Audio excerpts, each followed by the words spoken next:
Muy bien, hermanos. Abran sus Biblias, por favor, en el Salmo 128. Nos corresponde hoy este hermoso salmo. Todos los salmos son hermosos, pero este eh, tiene un significado especial para nosotros. El hermano José nos va a ayudar con la lectura del salmo. Tomen atenta atención a este salmo y alístenlo, por favor, en sus Biblias.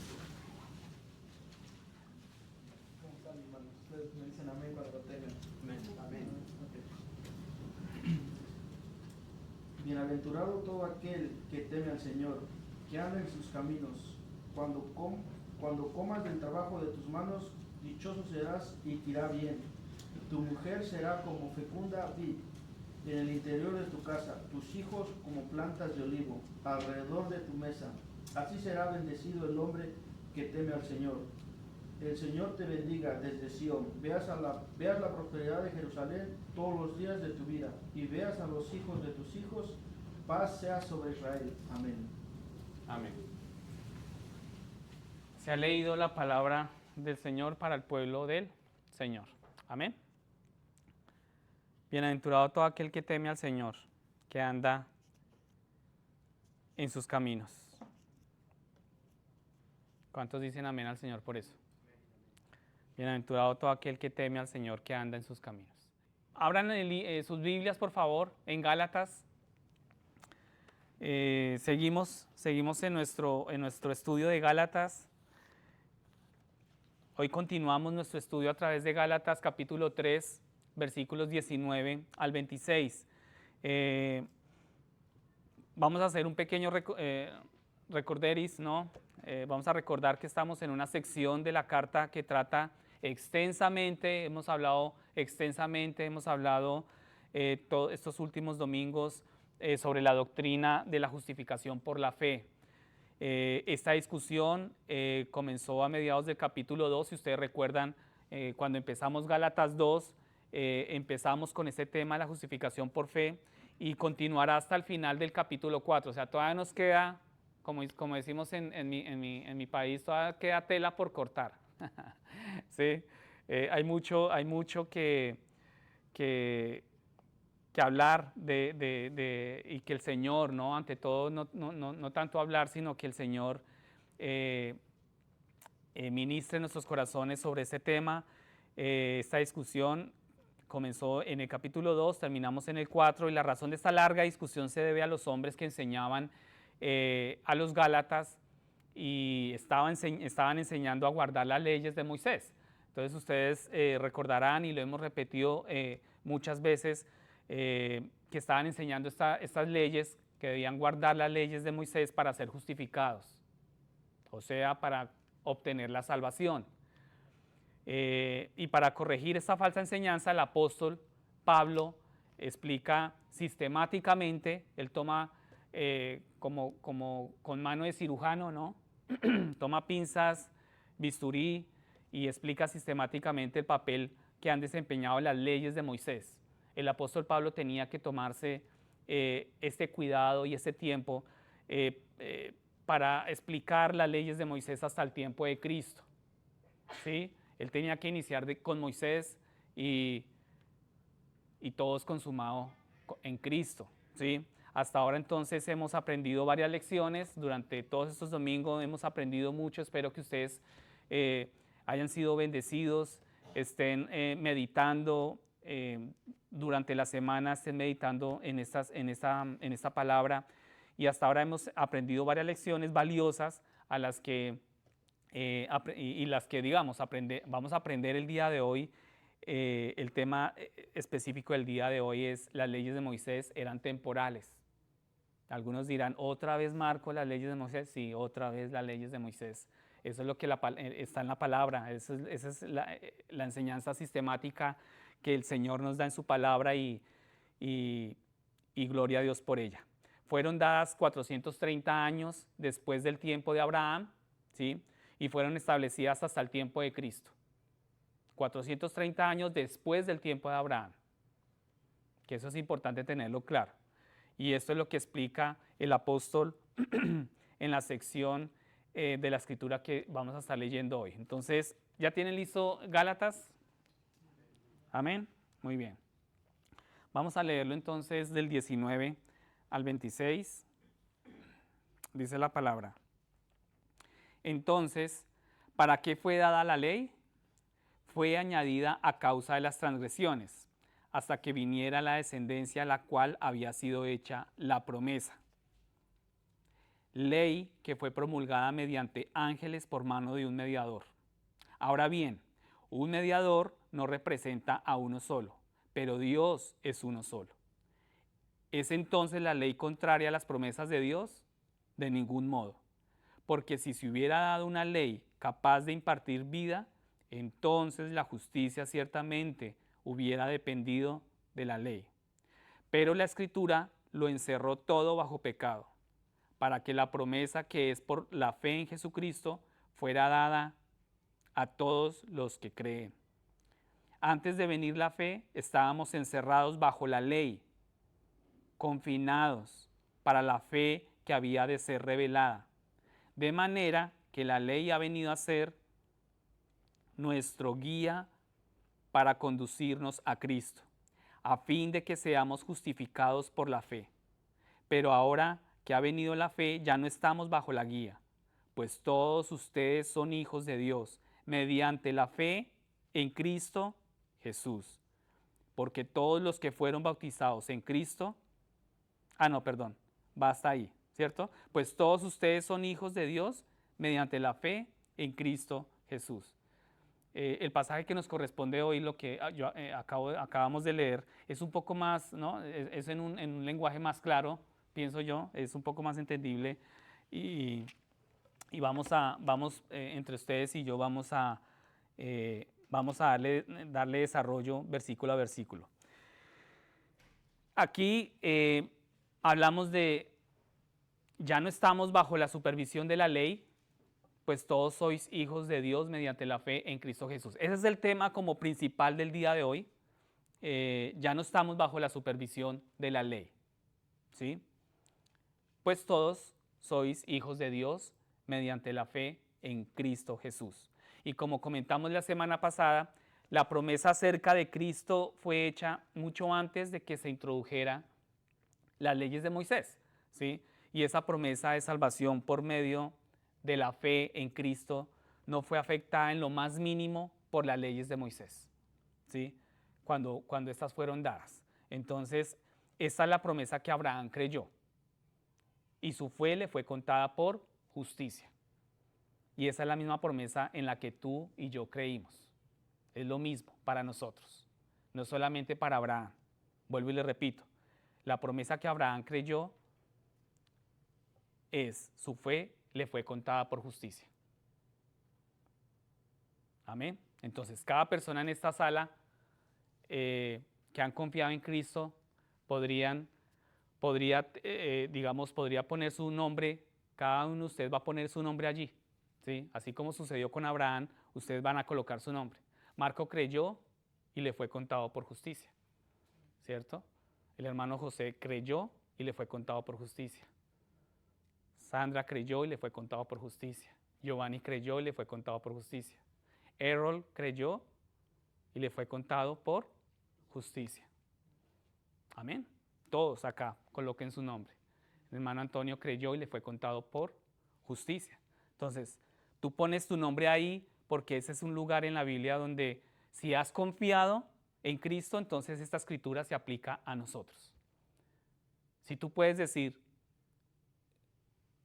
yo creo, ¿cierto? Se me ha contado por justicia. Si tú puedes decir eso con certeza, con seguridad, entonces, si has confiado en Cristo, entonces esta escritura es para ti. Esta palabra es para ti, para nosotros en esta tarde. Y sin embargo, eso es también un lugar en la Biblia que plantea una pregunta que muchos cristianos tienen en un momento a otro. Y la pregunta es, ¿por qué se dieron las leyes de Moisés? ¿Sí? Si finalmente todo iba a concluir, digamos, con Cristo y Dios ya tenía planeado la redención en Cristo Jesús, ¿por qué se dieron las leyes de Moisés? Si ya no estamos bajo la supervisión de las leyes, ya no tenemos esa cobertura de las leyes, ya no estamos bajo la sombrilla de las leyes. ¿Por qué? Porque se dieron las leyes, ¿cierto? Entonces vamos a repasar esta carta porque cada verso tiene mucho que enseñarnos. Vuelvo y digo, yo sé que podemos decir otra vez este tema, Marco, pero el Señor pues nos quiere hablar y nos quiere formar en nuestras vidas, ¿no? Sobre su palabra, y quiere nuevamente enseñarnos sobre la justificación por la fe. Y nuevamente el tema sobre el cual Pablo está escribiendo es que los falsos maestros decían que una persona debía seguir a Jesús y debe guardar las leyes de Moisés para ser salva, ¿sí? Entonces aquí Pablo estaba escribiendo que los falsos maestros estaban tratando de convencer a los demás que aparte de que tú creas en Jesús, tú también tenías que guardar las leyes de Moisés para obtener tu salvación, ¿sí? Entonces, sin embargo, aquí el apóstol Pablo está enseñando que la posición correcta ante Dios proviene de la fe y únicamente de la fe, ¿sí? En Cristo Jesús y no de ninguna otra cosa. Ya hemos hablado muchas veces que no podemos añadirle nada más al Evangelio. Si le añadimos algo más al Evangelio, corrompemos el Evangelio. Él está diciendo que la justicia no viene de la habilidad de uno para guardar la ley. Tu salvación no viene de la habilidad que tú tengas por hacer cosas buenas, obras buenas, no viene de eso. Y está diciendo que el tiempo para esas leyes ha terminado. Cuando yo hablo de leyes, hablamos para nosotros en nuestro día de obras, ¿cierto? Entonces, él está diciendo que el tiempo para esas obras ha terminado. Entonces, Pablo continúa en esta sección abordando los argumentos utilizados por los falsos maestros en Galacia. Y Pablo señala que las leyes de Moisés eran inferiores al pacto de la promesa. ¿Cuál es esa promesa? ¿Cuál era el pacto de la promesa para nosotros? ¿Cuál es el pacto de la promesa para nosotros? ¿Quién? Cristo. Ese es el pacto de la promesa para nosotros. Y Pablo señala que las leyes de Moisés eran inferiores, muy inferiores, al pacto de la promesa, que es Cristo. Si se dan cuenta cómo a medida que avanzamos vamos obteniendo luz, ¿no? Y vamos a ver que la vida entera de los judíos estaba regulada por la ley. Hasta hoy en día, los judíos se regulan bajo la ley, ellos aún siguen bajo la sombrilla de la ley y le daban mucha importancia. Hoy en día le siguen dando importancia. Así que fue muy difícil para muchos de esos falsos hermanos aceptar que las leyes de Moisés tenían un propósito temporal. Y ese propósito era hasta el tiempo de Cristo. Hasta el tiempo de Cristo. Entonces vamos a comenzar, vayan conmigo hermanos al versículo 19. Aquí vemos que en primer lugar Pablo, el apóstol, revela que la ley fue dada a causa del pecado. Y esto es importantísimo también que lo tengamos muy, muy claro. Amén. La ley fue dada a causa del pecado. La palabra transgresión, ustedes se dan cuenta, aquí está subrayada, en las pantallas pueden ver la palabra transgresión, está marcada, está subrayada, es simplemente una palabra para decir pecado, ¿sí? Y Dios dio las leyes de Moisés, se nos dice que es a causa de nuestros pecados, a causa de nuestras transgresiones. Para eso fueron dadas las leyes de Moisés. Y esto ya lo hemos hablado. El Espíritu Santo es hermoso porque lo hemos hablado muchas veces, pero hoy está dando nuevas luces y nos estamos sumergiendo a más verdades que el Señor tiene. Dios dio las leyes de Moisés, se nos dio a causa de nuestros pecados, de nuestras transgresiones. El pecado ya había venido, ¿cierto? Y una naturaleza pecaminosa transmitida por nuestros primeros padres. ¿Quiénes fueron nuestros primeros padres? Adán y Eva. Desde que Adán y Eva, ¿cierto?, comieron el fruto prohibido y ellos eligieron creer en una mentira en lugar de la verdad de Dios, en ese mismo momento, hombres y mujeres han muerto.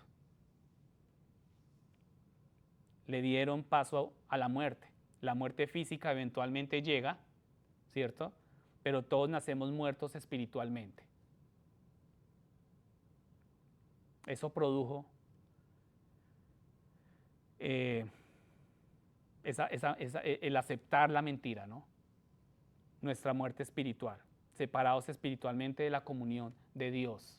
Estamos separados espiritualmente de la comunión de Dios. Y sin Dios, la gente es ciega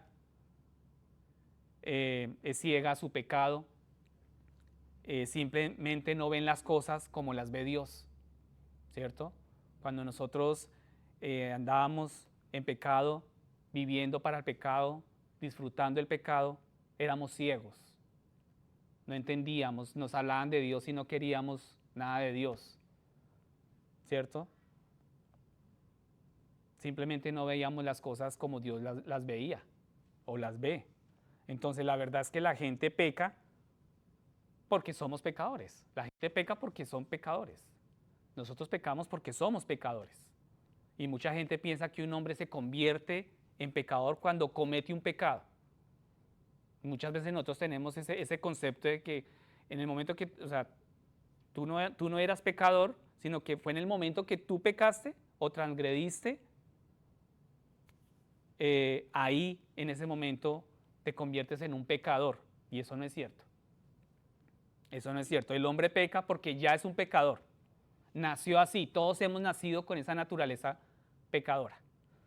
Un hombre roba, ¿cierto? Porque es ladrón. Un hombre miente porque es mentiroso.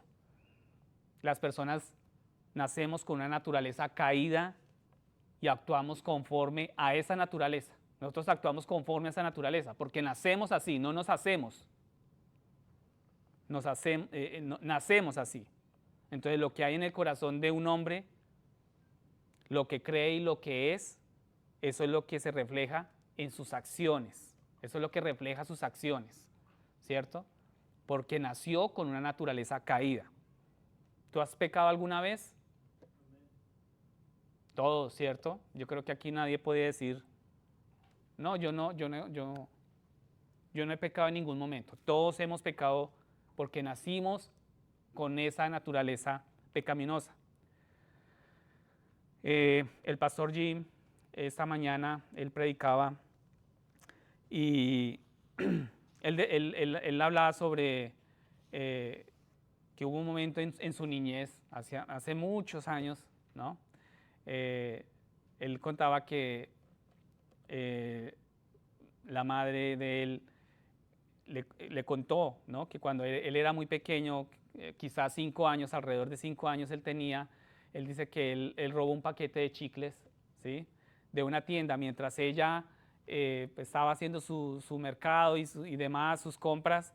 Él contaba esta mañana que ella lo arrastraba para recoger algo, ¿no? Él iba detrás de ella y ella dijo que, pues, él le comentaba esta mañana que la madre de Jim le encontró, cuando llegaron a casa, le encontró esta caja de chicles y ella le preguntó dónde ha conseguido esto. Y el pastor Jim, con una cara de felicidad, ¿no? Le dijo, de la tienda, ¿no? O sea, como, mira lo que encontré, ¿no? O sea, como alardeándole la bendición que, que había obtenido ese día, ¿no? La caja de chicles. Ella automáticamente tomó a Jim, lo subió al auto, casi que arrastrándolo, ¿sí? Y de regreso allí, regresaron a la tienda, pagaron la caja de chicles y él dijo que lo sentía, le dijo a la mamá que lo sentía, pero para decirle la verdad, mientras lo pensaba, él se dio cuenta de que en ese momento no tenía idea de que pues no estaba bien simplemente tomar lo que quería, ¿sí? Y de todos modos ya estaba allí y ellos ya estaban ahí en la tienda, ya había sucedido todo y así que él pensó, ¿por qué no tomarlo, no? Y ese pequeño viaje a la tienda reveló que Jim había nacido pecador. ¿cierto? Y todos nacemos con esa naturaleza, todos nacemos con esa inclinación a hacer lo malo. ¿Y cuántas veces mentimos cuando alguien nos pregunta cómo te sientes? Y muchas veces nosotros decimos bien, pero no todas las veces estamos bien. Y aún así mentimos, ¿cierto? Es un pequeño ejemplo de o sea, que a diario nosotros pecamos, tenemos esa inclinación a mentir, al pecado, a la maldad. Y el otro ejemplo claro, y que yo lo vivo con mis hijos, es qué pasaría si tú pones a dos niños pequeños en una habitación con un juguete, ¿no? Con un peluche, con un juguete atractivo. ¿Qué pasa si tú pones a dos niños en una habitación con un juguete, con un solo juguete? Bueno, posiblemente tú puedes esperar que no pase mucho tiempo y ya haya una discusión entre ellos, estén peleando, lo estén sosteniendo, estén tratando de ganárselo, ¿cierto? De controlar el juguete, ¿cierto? No pasará mucho tiempo. Y lo digo por experiencia propia. Mis hijos, no todo el tiempo, pero sí hay veces que pelean, ¿no? Y son egoístas entre ellos. Esa es la naturaleza. No va a pasar mucho tiempo antes de que uno de ellos peque contra el otro. No va a pasar mucho tiempo. Y son niños. Entonces, el filósofo y escritor Rousseau, perdón, el filósofo y escritor Rousseau de Ginebra dijo que el hombre es bueno por naturaleza, pero lo corrompe la sociedad. Esa es la filosofía y la psicología que inunda todo el mundo, ¿no? Y que lastimosamente se ha filtrado en la iglesia cristiana. En los púlpitos se filtra esta filosofía y esta psicología. El hombre es bueno, ¿cierto? Por naturaleza, pero lo corrompe la sociedad. Entonces, la Biblia habla totalmente lo contrario. Nacemos pecadores. Entonces, algunas personas piensan que las personas nacen buenas y que los niños son pequeñas criaturas inocentes, ¿no? Pequeños angelitos, pero eso no es así. Y sí pueden ser hermosos, ¿cierto? Como lo son mis hijos, son hermosos. Para mí son hermosos, pero yo debo tener claro que ellos tienen un corazón que se inclinan todo el tiempo al mal. Y tú tienes que ver a tus hijos de la misma manera, porque eso es lo que la Biblia nos enseña. Entonces todos nacemos con una naturaleza pecaminosa, con la inclinación al pecado todo el tiempo. Tenemos tendencias a ser egoístas y a pensar solo en nosotros mismos. Somos egocéntricos, no somos cristocéntricos. Lastimosamente, somos egocéntricos. Todo tiene que girar alrededor de mí y pensar solo en nosotros mismos, incluso a costa de los demás. Incluso si mis deseos y lo que yo deseo tiene que pasar por encima de alguna persona, yo lo voy a obtener y yo lo voy a hacer. Ese es nuestro egocentrismo. Esa es nuestra naturaleza todo el tiempo pecaminosa. Entonces, lo que se nos dice es que la ley fue dada por nuestros pecados. La ley revela el hecho de que el pecado existe. Para eso se registra la ley. Para eso el Señor nos dio la ley. Porque revela el hecho de que el pecado existe. Porque el hombre no lo puede cumplir, ¿cierto? Y que es necesario resolverlo para recuperar la relación correcta con Dios. Entonces, en este mismo versículo también se nos dice que la ley era temporal, fue dada hasta, ¿sí? Había sido hecha la promesa y que viniera la descendencia a quien fue hecha la promesa. Ya dijimos que la promesa Cristo es Cristo y la semana pasada aprendimos que la semilla prometida es Cristo. Y esta pequeña palabra hasta es una palabra muy importante. Ese hasta es una palabra de tiempo, del tiempo, que significa que las leyes se dan para un periodo de tiempo determinado, para un periodo de tiempo específico. Entonces las leyes fueron dadas para el intervalo entre el tiempo entre Moisés y el tiempo de Cristo. Las leyes fueron dadas por ese intervalo, Moisés, Cristo. En Juan 1:17 nos aclara un poco más esto, dice, porque la ley fue dada por medio de Moisés, ¿cierto? Pero la gracia y la verdad fueron hechas realidad por medio de Jesucristo. O sea, yo pienso que ese versículo como que resume esto inicialmente. Vuelvo y le leo, porque la ley fue dada por medio de Moisés, pero la gracia y la verdad, ¿cierto?, fueron hechas realidad por medio de nuestro Señor Jesucristo. Así que entender que la ley no es el plan de Dios para salvar a la gente. Debemos entender que la ley no es el plan de Dios para salvar. La ley no fue dada para salvarnos, sino que era solo una parte del plan. ¿Recuerdan el ejemplo que vimos hace 8 días sobre ir a un lugar en carro y tomar el avión, ¿cierto? Que la ley representa como ese camino en carro hasta que yo llegue al océano y yo tengo que cruzar el océano, pero no lo puedo hacer en el vehículo, sino que debo tomar el avión. ¿Sí recuerdan ese ejemplo? Y que el avión representa Cristo, ¿sí? Entonces es un ejemplo y podíamos ver acá que la ley no es el plan de Dios para salvar a la gente, sino que era solo una parte del plan de Dios. Y la parte que reveló el problema, la ley reveló cuál era el problema. ¿Cuál es el problema del ser humano? El pecado. Y la ley fue dada para manifestar eso, que hay un problema. ¿Cuál? Pues el pecado, porque no podemos cumplirla. ¿Por qué no podemos cumplirla? Porque no podemos ni queremos cumplirla, porque nuestra naturaleza es caída. Amén. Entonces, luego, finalmente, el apóstol Pablo aquí explica que cuando Dios le dio la ley a Israel, y lo hizo por medio de ángeles y a través de la mediación de Moisés. Y lo que Pablo quería decir es que cuando la nación de Israel recibió, la nación de Israel, perdón, sí, recibió la ley, esta vino de tercera mano. O sea, cuando llegó la ley, vino de tercera mano, de Dios a los ángeles y a Moisés, ¿sí? Pero cuando Dios le dio la promesa a Abraham, ¿quiénes estaban ahí cuando Dios le dio la promesa a Abraham? ¿Quiénes estaban ahí? Hizo el pacto personalmente y sin mediador, ¿cierto?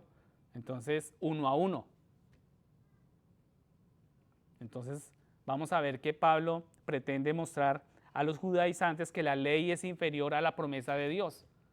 Y vamos a ver que incluso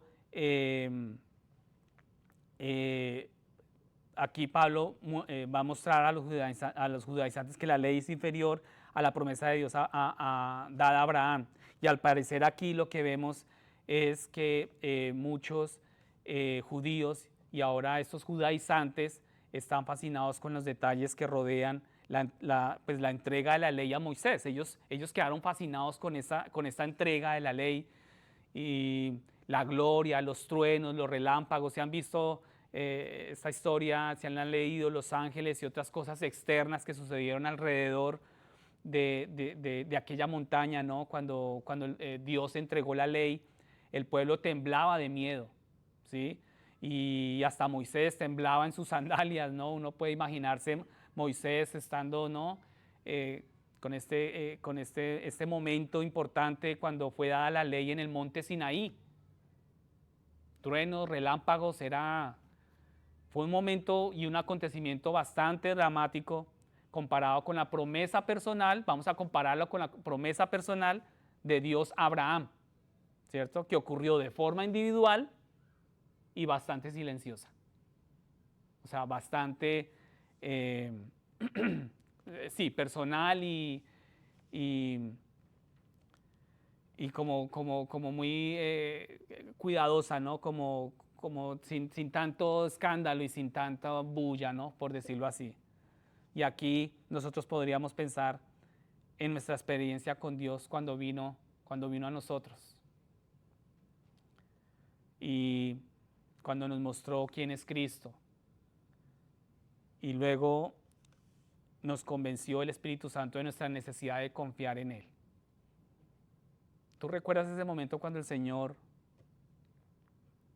te habló, se mostró a ti, te mostró tu pecado ¿cierto? Te convenció, el Espíritu Santo empezó a confrontarte. ¿Sí tienes en mente ese momento? No podemos olvidar, ¿cierto? Y quizás no haya sido nada dramático, para que no haya sido nada dramático, ¿sí? Quizá haya sido simplemente una comprensión silenciosa en tu alma. Y el pastor Jim explicaba esta mañana eso. Quizá de pronto el ejemplo que él utilizó cuando él tenía 5 añitos y la caja de chicles, ahí el Señor empezó, ¿no?, a hacer la obra en él, a través de robarse una cajita de chicles, ¿sí? Pero quizás en el caso de nosotros haya sido una comprensión silenciosa en nuestra alma. Solo el Señor lo sabe y cada uno de nosotros lo sabe. El relato de la ley dada en Génesis es fascinante y es bastante impresionante, ¿sí? Sin duda, pero digamos que eso no se compara con la promesa y la situación de Abraham cuando se le dio dada la promesa, que es Cristo Jesús. Y fue creer en la promesa lo que trajo salvación para Abraham. Es impactante, ¿no? Fue creer en esa promesa, ¿no? En esa promesa que trajo salvación.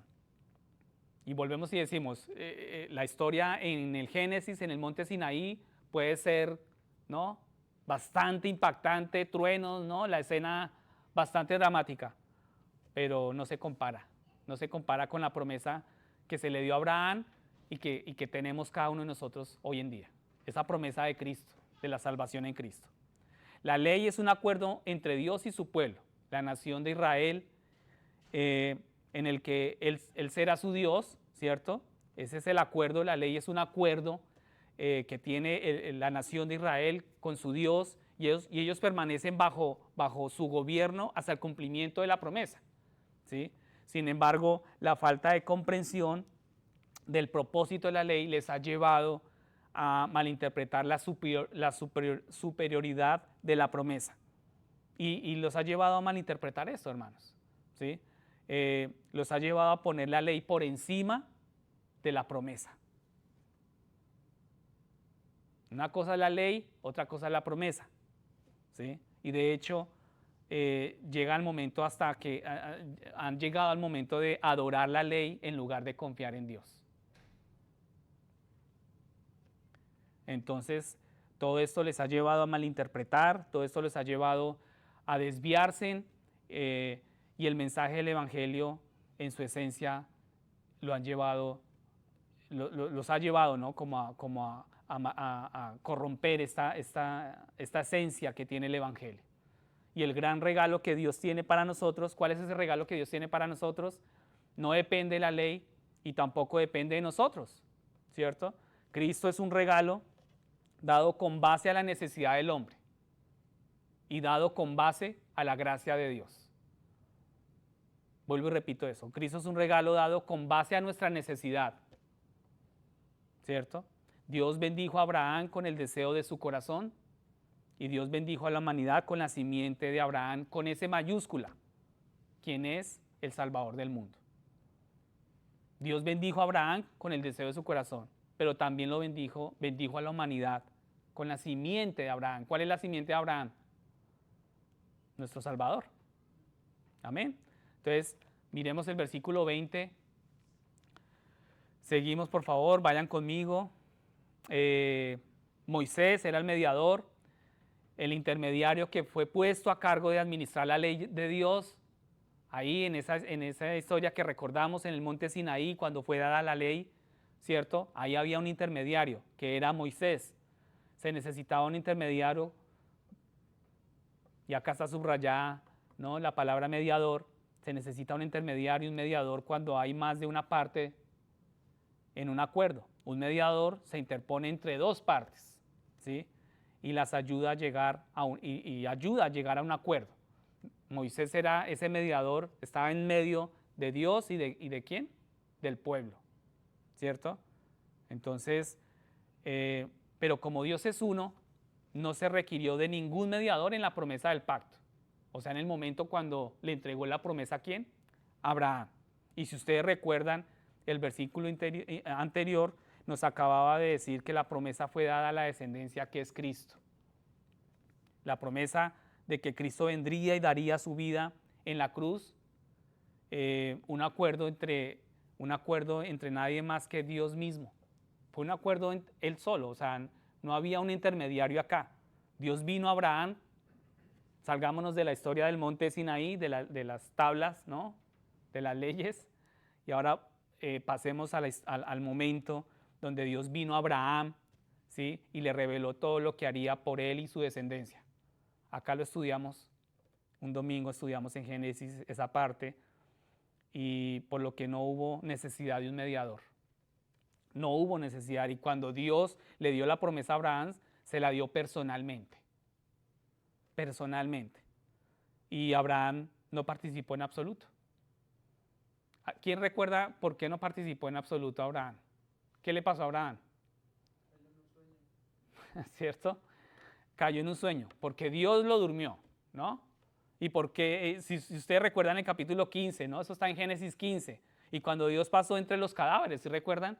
Lo hemos mencionado, ese momento es crucial, ¿no? Porque Dios pasó entre los cadáveres de los animales, ejerciendo ese pacto, ¿no? Y Abraham ni siquiera pudo participar. Dios no lo dejó participar, porque sabía que era hombre, ¿cierto? Porque Abraham estaba dormido, pero Dios permitió eso, que él durmiera. Y la promesa es toda obra de Dios. Esta promesa la planeó y la construyó él mismo, Dios, ¿no? Entonces la promesa es toda obra de Dios y no depende de ninguna actividad humana. Por eso lo durmió. Y nosotros pretendemos aportar algo a mi salvación, cuando el mismo Abraham no participó de ninguna manera. Entonces, no hubo ninguna actividad humana por parte de Abraham. Y porque Abraham creyó a Dios, porque tuvo fe en Dios, Dios lo declaró justo. Imagínense, ¿no? Entonces la posición adecuada delante de Dios siempre se ha obtenido a través de la fe en Dios, ¿sí? Fe en el gobierno de Dios, fe en la bondad de Dios, en su provisión para su creación, fe en lo que Dios ha dicho. Y yo te pregunto a ti en esta tarde, ¿tú tienes esa fe en el gobierno de Dios, en la soberanía de Dios, en el gobierno, en la bondad, en su provisión, en su creación, en lo que Dios hace día a día contigo? Abraham tuvo fe y creyó. Él creyó en la bondad y en la provisión de Dios. Abraham creyó que Dios lo haría padre de muchas naciones y que su propia descendencia bendeciría a toda la humanidad. Y Dios le dijo esto. Abraham puso su confianza en Dios. Abraham puso su confianza en Dios y en la provisión de Dios para su vida y para su futuro. Teniendo todo en contra, hermanos. ¿Cierto? Su edad, su esposa también, su edad, su vejez. Y así que ciertamente la promesa personal de Dios a Abraham es mayor que la ley. Es mucho mayor. Que es solo una parte, la ley es solo una parte de esa promesa. Y en el versículo 21, pasamos al 21, en el 21 vemos que la respuesta de Pablo, el apóstol Pablo, revela los caminos y propósitos de Dios. La ley coopera con la promesa para cumplir el propósito de Dios. Entonces, aunque la ley y la gracia parecen oponerse entre sí, uno diría acá que entre todo esto lo que aconteció con el apóstol Pablo, uno se imagina la lucha entre ley y gracia, ¿no? Uno se imagina esa confrontación constante. Pero aunque la ley y la gracia parecen oponerse entre sí, en el plan de Dios, ¿no? Trabajan juntas para resaltar su gracia, con un fin de glorificarse, de recibir gloria a Él mismo. Entonces, Mérito inmerecido de Dios, otorgado a quienes creen, a quienes tienen fe y viven por fe. ¿Y cuánto nos cuesta, hermanos, vivir por fe? Queremos controlarlo todo. Depositamos nuestra confianza en personas, en lugares, en trabajos. Depositamos nuestra confianza aún en nosotros mismos. En mi fuerza, en mi capacidad, en mi talento, en mis dones. ¿Cuánto nos cuesta, hermano, creer?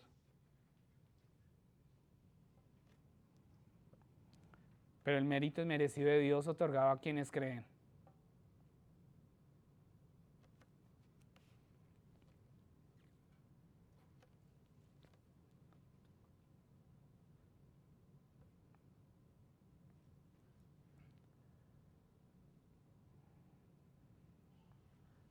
A quienes tienen fe y viven por fe. ¿Cuánto nos cuesta creer en un Cristo Salvador? Y el punto muy simple que se plantea aquí es este: si Dios hubiera podido dar una ley que produjera justicia, si Dios hubiera podido producir una fe que nos salvara, pues se lo habría hecho. Si Dios hubiera podido darnos algo que pudiera hacernos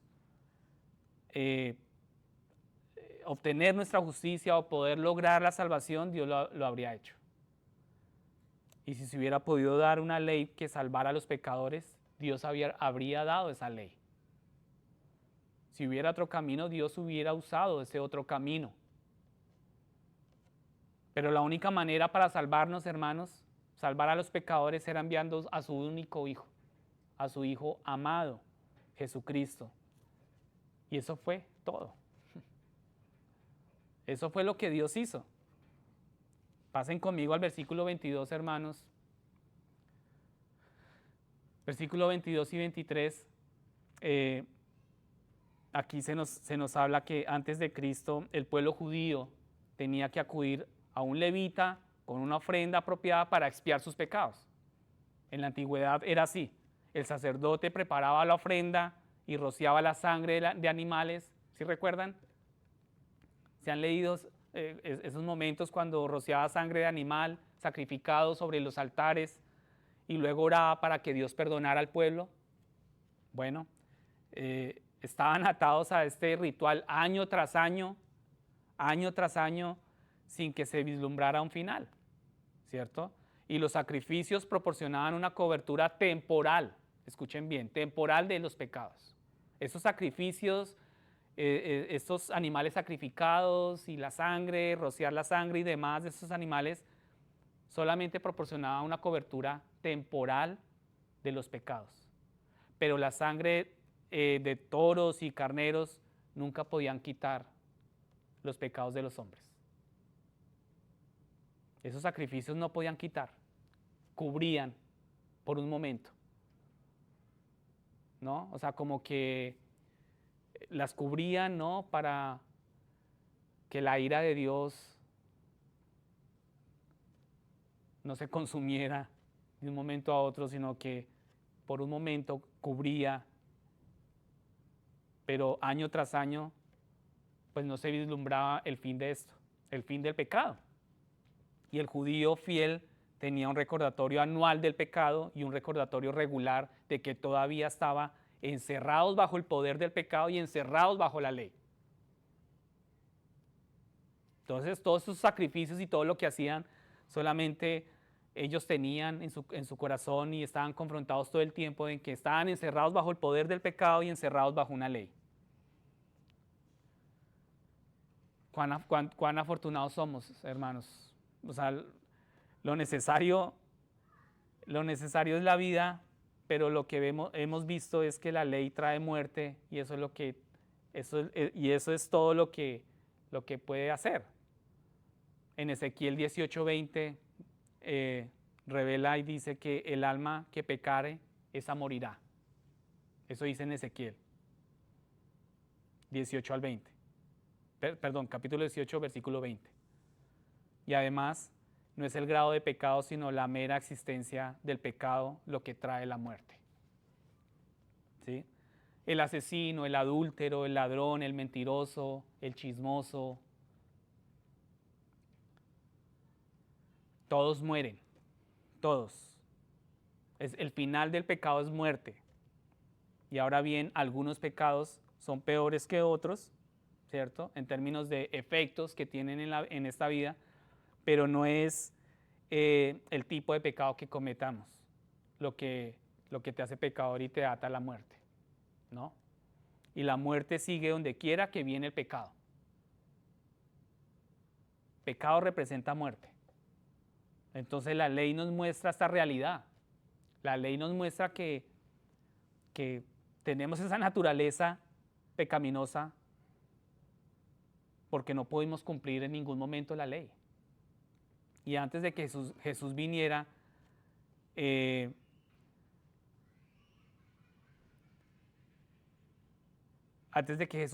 la ley contenía una provisión de misericordia que venía a través de la aspersión de sangre sobre el propiciatorio. Entonces había un lugar en el altar donde se podía encontrar el perdón y misericordia, y toda la ley apuntaba a Cristo. Y esto es lo que ahora ha sido revelado para nosotros, hermanos. La ley nos empuja, nos acerca solo a Cristo.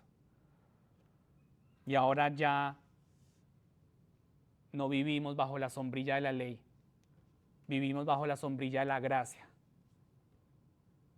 de Cristo. La muerte sigue donde quiera que viene el pecado. Y la ley nos muestra esta realidad, pero nunca fue diseñada para cambiar esa realidad o restaurar nuestras vidas. Fue diseñada para prepararnos para el único que puede dar vida. La ley fue diseñada para prepararnos y llevarnos a lo único que nos puede dar vida a nosotros. Esas áreas que tú sabes que están muertas por tu pecado, nos llevan solo a Cristo, que es el único que puede dar vida. Antes de venir la fe significa, obviamente, y aquí en las pantallas está subrayado, encerrados todo bajo pecado, y en el versículo 23, encerrados bajo la ley, ¿no? Y no es casualidad, encerrado todo bajo pecado, pero encerrado bajo la ley, porque la ley nos encierra bajo el pecado. Toda la ley apunta a Cristo y eso es lo que ahora tenemos enfrente de nosotros, hermanos. La ley nos lleva a Cristo. Versículo 24, la palabra griega utilizada acá para describir a un tutor legal, ayo, ¿sí? Está subrayada también allí. Ayo, la palabra griega utilizada aquí es para describir un tutor legal, un pedagogo, un director de niños, ¿sí? Y en aquellos tiempos era común que un esclavo educara, criara a los niños de la casa, ¿sí? Los vigilaban durante el día, a veces los enseñaban, los protegían, incluso podía llegar a disciplinar, ¿sí? Y al decir esto Pablo, ¿qué está buscando con esto? Pablo estaba diciendo varias cosas a los judíos. Aquí en primer lugar, Pablo estaba diciendo que los judíos no nacen a través de la ley, ¿cierto? Sino que solo son criados por la ley. O sea, la ley lo que hace es como esa crianza. El esclavo no es el padre del niño, sino solo su guardián y disciplinador.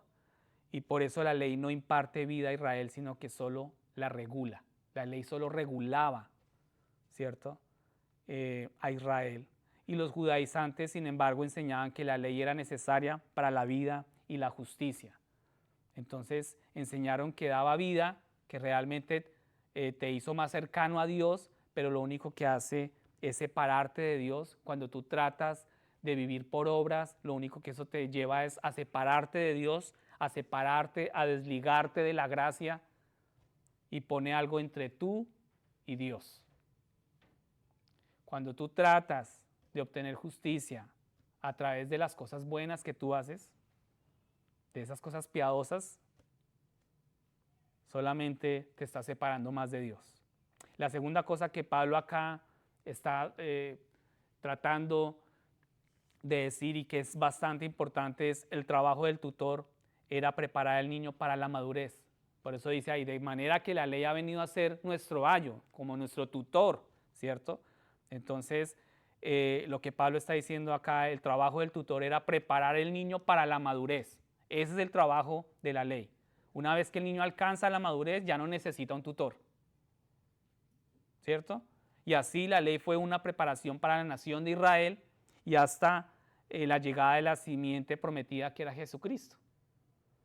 El objetivo final del plan de Dios era la venida de Jesús, pero antes de que viniera esta fe, la nación estaba prisionera, estaba encerrada bajo la ley, prohibida por la ley. ¿Sí me siguen? ¿Sí estoy siendo claro? Bueno, las estrictas exigencias de la ley recordaban a la gente que necesitaban un Salvador.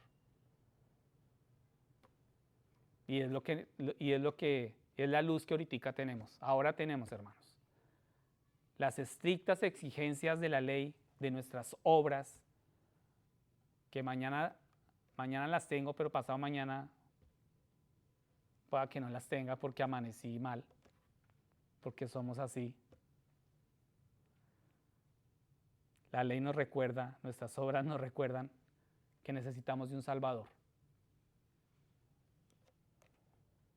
Entonces,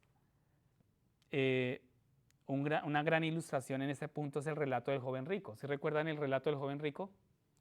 Mateo 19. Este joven tenía todo lo que uno podía desear, ¿no? Y aún así no estaba satisfecho, no se saciaba, ¿no? Su corazón no se saciaba, lo tenía todo. Había intentado cumplir los mandamientos. El relato del joven rico, sé que lo han leído ustedes. Él había intentado cumplir los mandamientos desde muy pequeño, pero sabía que todavía le faltaba algo. Y puede ser tu caso y mi caso. Vivimos el día a día, ¿no? Con nuestras rutinas. Y tratamos de hacer obras, tratamos de aquietar nuestra conciencia. Pero sabemos que falta algo, ¿sí? Y el joven rico estaba en esa situación, sabía que faltaba algo y seguía siendo un pecador, ¿no? Los mandamientos los llevaron a Jesús y le preguntó, ¿qué debo hacer para ser salvo? ¿No?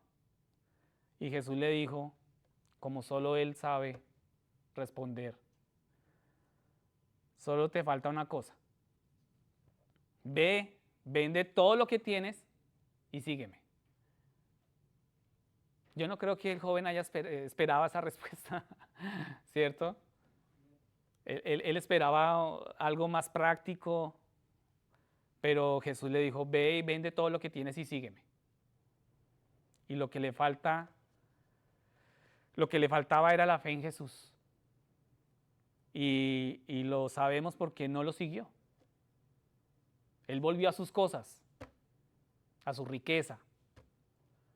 Y aquí podemos ver que para seguir a Jesús, porque Jesús le responde, ve y entregas todo, y luego ahí sí me sigues. Lo primero no fue sígueme. Jesús le hubiera podido haber dicho, sígueme. No. Despréndete de eso para que te prendas a mí y me sigas. Y eso es lo que nos cuesta a nosotros. Aquí en el caso del joven rico eran sus riquezas. Para nosotros, cada quien aquí sabe cuál es nuestra riqueza. ¿Cuáles esas cosas que estamos aferradas y no las queremos soltar?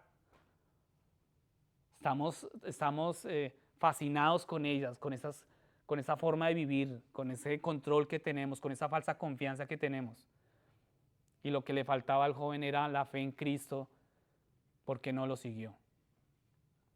El seguirlo representa renunciar, morir a esos deseos que yo tengo y depositar mi fe y mi confianza en Él.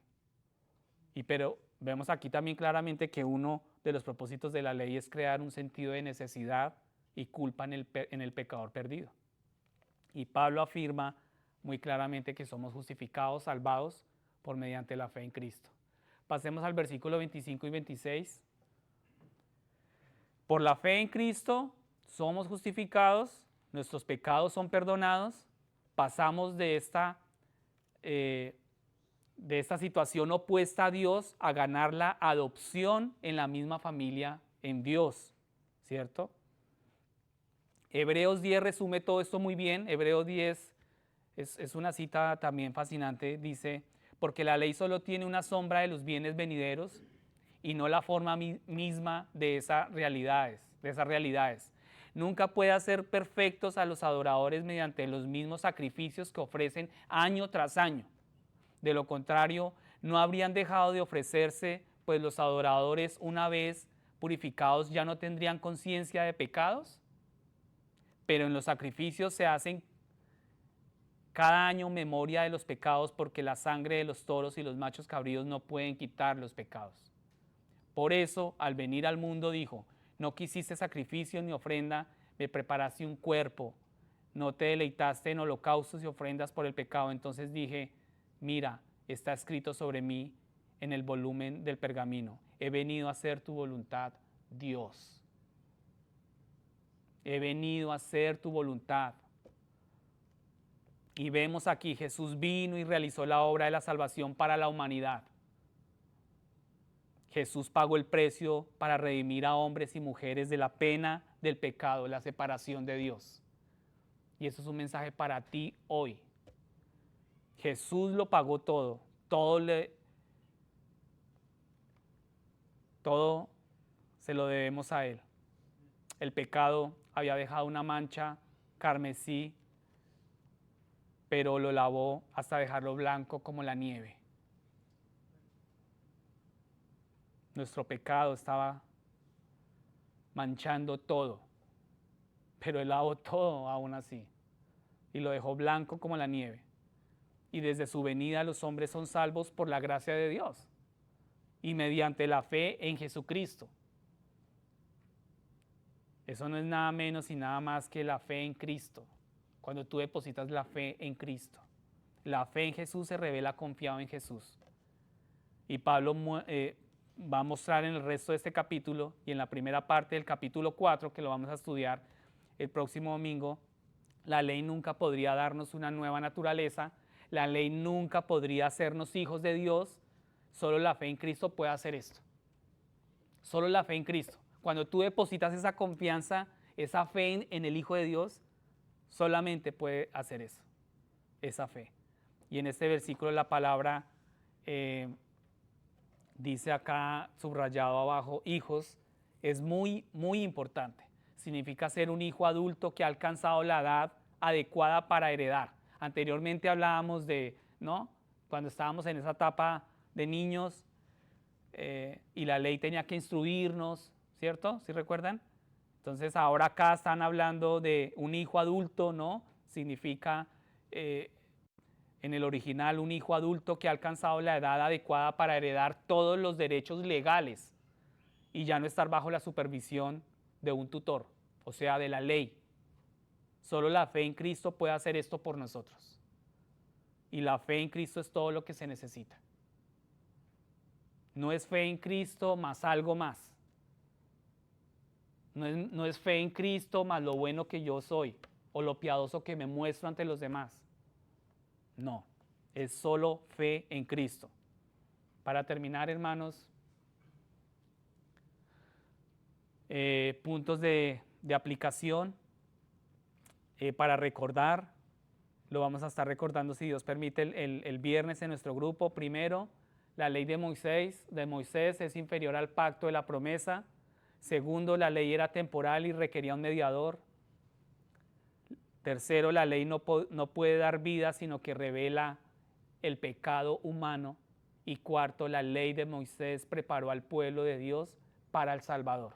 Y esto es, o sea, yo pienso que este punto es importante y es la cúspide, ¿no? de todo este tema. La ley de Moisés preparó al pueblo de Dios para recibir a su Salvador y aún así lo crucificaron. Esa es la naturaleza nuestra. Y es trágico que la nación de Israel no reconociera a su Mesías. ¿no? Es trágico, es bastante trágico, hermanos. Cuando Él vino, aún así lo rechazaron. Finalmente Dios tuvo que destruir el templo y dispersó la nación, de modo que hoy es imposible para un judío devoto practicar la fe de sus padres. No tienen templo, ni altar, ni sacerdocio, ni sacrificio, ni rey. ¿No? Por ese corazón obstinado, ¿no? del hombre. Todo esto se ha cumplido en Cristo, de modo que cualquier hombre judío o gentil que confía en Cristo se convierte en hijo de Dios. Jesús lo ha hecho todo lo necesario para que el hombre y la mujer se salven. Jesús ya lo hizo. Hasta el punto que dijo, consumado es. Entonces vamos a repasar. Jesús es el regalo. Él se humilló y nació como un simple infante. Tú sabes la historia mejor que yo. Él nació como un simple infante humano, viviendo una vida perfecta, en obediencia. Él escogió a 12 hombres para entrenarlos y los amó hasta el final y les enseñó acerca de sí mismo, a lo largo de toda la Escritura, y como Él era Dios en carne, venido a la humanidad para restaurar a los hombres. Y así se mostró. Y luego Jesús fue voluntariamente a su propia muerte, se despojó y Él voluntariamente se entregó a su muerte espantosa en la cruz, donde Dios puso sobre Él el castigo por nuestros pecados. Él lo tomó en silencio, ayudó a otros en su propio momento de necesidad y nos dio un ejemplo a seguir como embajadores de Cristo. Al tercer día, ¿qué pasó? Resucitó de entre los muertos a una nueva vida y Jesús regresó para mostrarnos que Dios es fiel a sus promesas. A esa promesa que inicialmente Dios le había entregado a Abraham, se hizo realidad. Dios fue fiel a esa promesa. Jesús les dijo, por tanto, vayan y hagan discípulos de todas las naciones, enseñándoles a obedecer todo lo que Él les ha ordenado y a ser bautizados en el nombre del Padre, del Hijo y del Espíritu Santo. Y esta es como la esencia de esta promesa que tenemos, que tú tienes, que yo tengo. Y si hoy tú estás aquí, no es por casualidad. Si tú estás sentado hoy acá, no es casualidad. Puedes tú llevar años en la vida cristiana, tampoco es casualidad que tú estés escuchando este mensaje. Si estás hoy aquí y eres creyente en Jesús, eso es maravilloso. Y permítame animarte a confiar más en Él, en lo que Él ha hecho y está haciendo el día a día contigo. Y lo primero y más importante es que debemos aferrarnos al verdadero evangelio y comprometernos a compartirlo con quienes nos rodean. Yo quiero que se coloquen en pie, por favor, para terminar. Y debemos aprender el verdadero evangelio acerca de quién es Jesús y lo que Dios ha hecho a través de Él en nuestro nombre. Entonces podemos discernir cualquier falso maestro. Cuando nos acercamos a Cristo, vamos a poder discernir cualquier falso maestro, cualquier falsa enseñanza, cualquier falsa doctrina que golpea nuestra puerta. Y podremos compartir con otros el único mensaje que tiene el poder para salvarnos.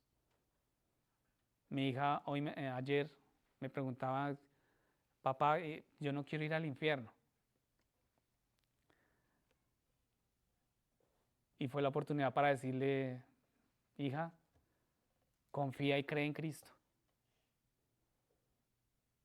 Pero no solamente para librarte del infierno, sino para adorarle y para que Él reciba la gloria. Sabemos claramente que es de Dios y que nos uniremos a la obra de la reconciliación con Él cuando Él nos llame. Pero si estás hoy aquí y has confiado en Jesús, déjame asegurarte que esta es la decisión que debe tomarse. Tú debes tomar esa decisión. Es una decisión personal. Solo hay una línea divisoria entre las personas y aquellos que han aceptado a Jesús o aquellos que no. Hay quienes aceptan a Cristo y hay quienes lo rechazan. Cada uno de nosotros nace pecador y la única manera de ser salvos es a través de la fe en Cristo. Nuestros pecados nos ponen bajo el juicio de Dios. y nos condenan al infierno. Todas nuestras buenas obras nunca nos harían justos, nunca, ante Dios, porque son trapos de inmundicia, como dice su misma palabra. Nuestras obras llegan a ser trapos de inmundicia, comparados con la justicia de Dios. Pero la salvación es un regalo gratuito para toda persona que confía en Cristo. Es un regalo que Dios te está entregando, es un don que Dios te está entregando hoy para todo aquel que confía en Cristo. Amén. Vamos a orar al Señor.